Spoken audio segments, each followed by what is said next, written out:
Hey everybody, thank you for joining me today. I seriously appreciate it. It's Isabel Harris.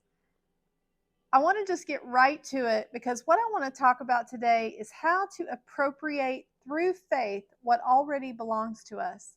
You know, the children of Israel are the best example for this subject matter. In the book of Joshua, chapter 1, I want everybody to go read that. But that is where Joshua is being commanded by God to cross the Jordan River and take the children of Israel on into the promised land. You know, they had been wandering around in the desert for 40 years because of their grumbling and complaining. And now it was time for Joshua to lead them on into the promised land, which God said was theirs. And I'm going to read a few scriptures out of Joshua 1, and I would encourage you to go read that whole chapter about how they were given instruction on how to go in and take possession of what God said already belonged to them. And that's what we're talking about today. How do we take hold and take possession of what God has already predetermined belongs to us as our inheritance? All right, so I'm going to be looking down a little bit, but I want to read out of Joshua chapter 1, starting in verse 2. Moses, my servant, is dead. Now therefore arise, go over this Jordan, and you and all of this people, to the land which I am giving to them, the children of Israel. Every place that the sole of your foot will tread upon, I have given to you, as I said it to Moses. So he's telling them, this land is yours. It's the children of Israel's inheritance, and now it's time to go in and actually possess what belongs to you. You know, think about it's like having a squatter in your house. Say you owned another house, not the house you live in, but you had an investment property in another city or state, and you weren't living there, but you find out there's a squatter who's moved in and has taken possession of the house. Well, you own it. They have no legal right to be there. You don't want them there. The property is yours. So what are you going to have to do? You're going to have to go through all the legal ramblings to get this person out of your house and to take back possession of what already belongs to you. That's simply what the children of Israel were doing in the book of Joshua.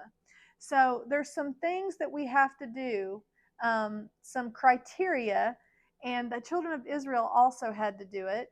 And I just want to talk about these 5 things that will help us to take possession of what already belongs to us. So, the number one most important thing is we need to have a good mindset, a good attitude.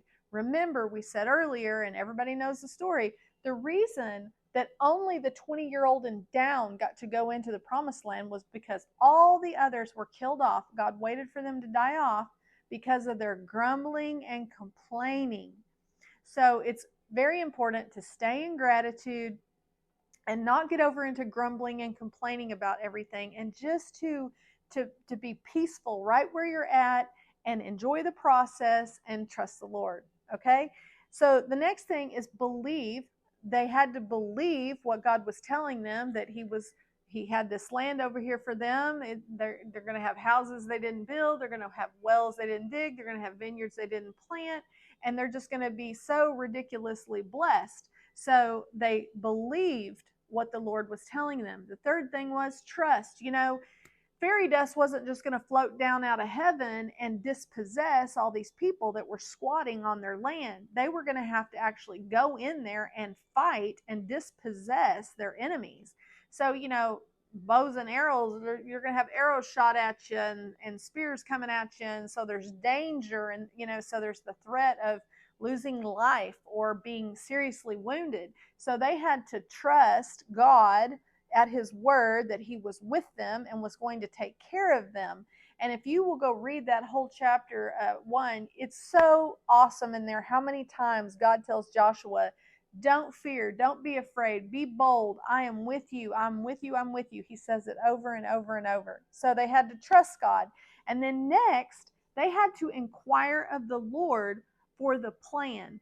So, you know, Joshua would pray to God, and he would get direction from the Lord on how to advance and how to defeat their enemy. And they just went in and just took portions of the land one battle at a time.